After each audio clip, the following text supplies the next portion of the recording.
10 minutes. Le podcast des Français dans le monde. Françaisdanslemonde.fr. Tendez bien l'oreille, dans ce podcast, nous allons vous proposer de manger une raclette française à Dubaï. Oui, tout est possible aujourd'hui. Bonjour Alix, bonjour Rodolphe. Bonjour Gauthier. On revient un peu en arrière tous les deux. On retourne en Savoie pour Alix. Tu es né en Savoie près du lac du Bourget.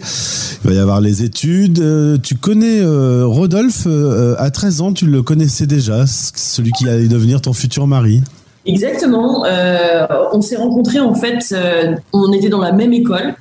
Donc on avait un ami en commun et comme Rodolphe et cet ami en commun étaient un peu des cancres, ils ont tous les deux redoublé l'un après l'autre et en fait Rodolphe s'est retrouvé dans la classe de l'autre, l'autre dans la classe et il y a une chaîne d'amitié qui s'est créée donc on se voyait comme ça grâce à cet ami en commun qui est d'ailleurs... Le cancre en question est devenu le parrain de notre fils. Au passage, disons-le, il va être content d'ailleurs qu'on parle de lui dans ce podcast.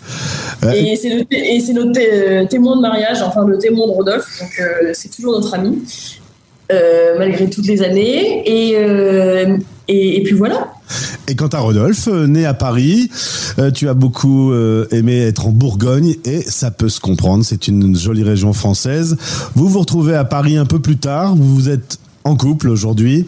Alix va avoir une envie d'expatriation. Tu sais expliquer pourquoi tu as eu envie de proposer de partir à Bangkok, en Thaïlande, avec ton amoureux? J'ai pas mal la bougeotte. Je pense que c'est un virus inoculé par mes parents qui ont eu eux aussi la bougeotte et qui l'ont toujours d'ailleurs.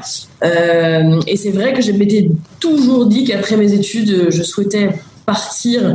Alors, j'ai pas une explication très rationnelle, c'était juste une envie d'aller loin. Et l'Asie en particulier, parce que c'est toujours été un continent apprécié. Et j'ai réussi à convaincre Rodolphe, je ne sais plus comment, sans doute l'amour était plus fort, de me suivre à Bangkok avec une valise chacun et un aller simple et pas beaucoup d'argent en poche. Mais ça a fonctionné. Et ça fait de bons souvenirs aujourd'hui. Exactement. Et qu'est-ce qui a fait que vous avez quitté la Thaïlande pour Dubaï ? Alors, c'est un peu moi qui ai dû, entre guillemets, précipiter ça, mais j'ai travaillé dans l'hôtellerie à Bangkok, en Thaïlande, en food and beverage dans l'hôtellerie. Et puis, Bangkok est une ville, en fait, très avec un climat politique très instable et régulièrement, pendant tous les 2 ou 3 ans, un putsch militaire, des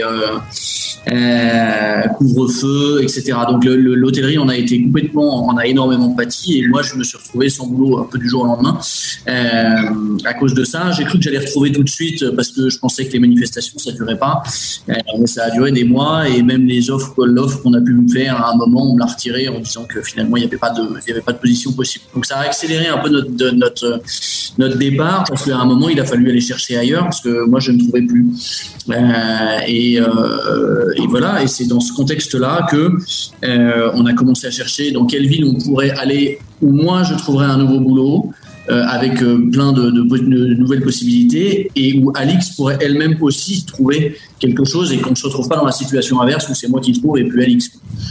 Alors, si mes informations sont bonnes, au passage, je salue Tiffaine, votre responsable com avec qui j'ai préparé cette interview.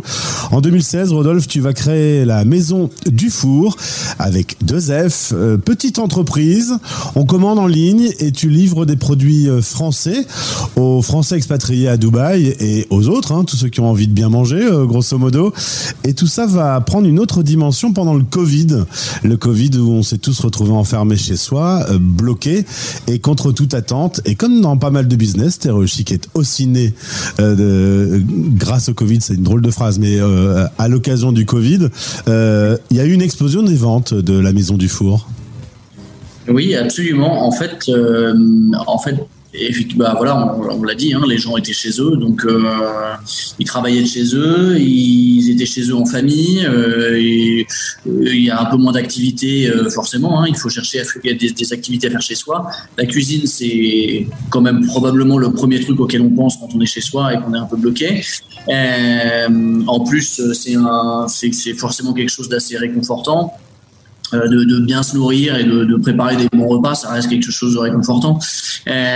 Donc naturellement, de toute façon, le trafic s'est porté sur des sites comme les nôtres, très vite, très fort. Paradoxalement, d'ailleurs, alors on n'était pas encore en lockdown, les gens se sont mis à commander de manière, d'un jour à l'autre, de manière énorme, suite aux annonces d'Emmanuel Macron de confinement en France, alors que même nous n'étions pas encore confinés et que l'on n'était que 2 semaines après. Mais donc ça, c'est marrant parce que notre clientèle, qui était quand même très majoritairement française à ce moment-là, s'est portée sur l'idée qu'ils allaient de toute façon rester enfermés chez eux. Et puis ça a amené beaucoup de gens nouveaux. Simplement, il n'y a pas que les Français qui vont chercher effectivement à bien se nourrir pendant cette période. Plein de gens, plein de toutes les nationalités. C'est le côté sympa de Dubaï, c'est que ça réunit à peu près toutes les nationalités du monde sur une ville de 3 millions d'habitants, donc c'est en tout cas sur un pays de 10 millions, en tout cas avec les Émirats, et donc beaucoup de nouvelles clientèles, avec du coup un ratio de clients français qui était probablement de 75 à 80% avant le Covid, et qui aujourd'hui, après pas d'un mois sur l'autre, mais aujourd'hui, après 2 ans de travail assez acharné, doit être de l'ordre de 40% de Français et 60% d'un mix de nationalités et de tout genre. Alors, auditeurs expatriés, si la charcuterie et le fromage français vous manquent, fermez tout de suite la radio, coupez immédiatement, basculez sur une autre radio, parce que là vous n'allez pas supporter ce qui va arriver. On s'est promené sur le site de la Maison du Four, tout ce qu'on aime, les bons fromages, les bons yaourts, de la charcuterie, du pain, on trouve de tout. Comment vous faites déjà pour vous alimenter avec ces produits à destination de Dubaï? Et autre question, on le disait tout à l'heure, aujourd'hui il fait 45 degrés chez vous, comment vous gérez la livraison? Alors, nous, on a fait un choix depuis le départ, même si ça a été plus ou moins linéaire, de sourcer nous-mêmes nos produits.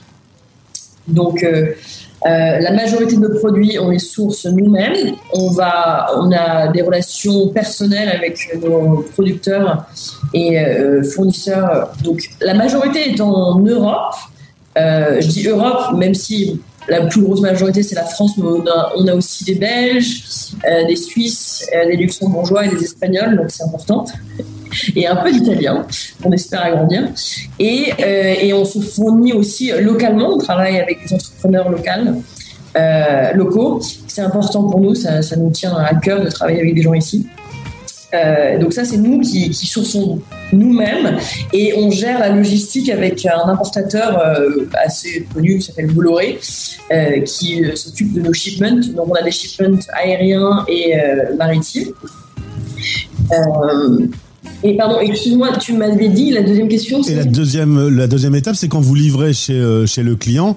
Je suppose que vous avez tout un système pour garder tout ça au frais. Oui, en fait, ça a toujours été plutôt facile. C'est vrai que c'est une question qui a été très récurrente chez nos clients. On n'a jamais eu tellement de soucis. On s'est équipé de camions bien franchouillards, le petit forestier, avec un bon système de réfrigération et de congélation. Donc, on a même des produits surgelés. Donc, ça, c'est pas un souci pour nous. Et après, notre transporteur, le Bolloré, depuis la France, il gère ça avec des températures positives ou négatives en fonction du produit. On récupère ça dans un vallon réfrigéré, dans un frigo freezer, et on livre avec des camions équipés pour. Vous êtes installé dans un quartier industriel en plein centre de Dubaï. C'est Al Quoz, c'est ça ? Oui, absolument. C'est une zone un peu à part parce que c'est une zone de hangar, ou petite industrie, plutôt storage, et qui est en plein milieu de Dubaï. Et il y a 13 salariés maintenant. 13 salariés, plus nous deux, Alix et moi, exactement. 15 personnes en tout. Eh bien, la Maison du Four s'est agrandie. Absolument. On espère que ça va continuer. C'est normalement supposé passer plutôt aux alentours de 19 personnes d'ici la fin de l'été. Alix, Rodolphe, la France est quand même un peu loin. Vous la suivez du regard, vous suivez son actualité, vous écoutez sa musique, ou finalement vous vous êtes complètement intégré au rythme de Dubaï?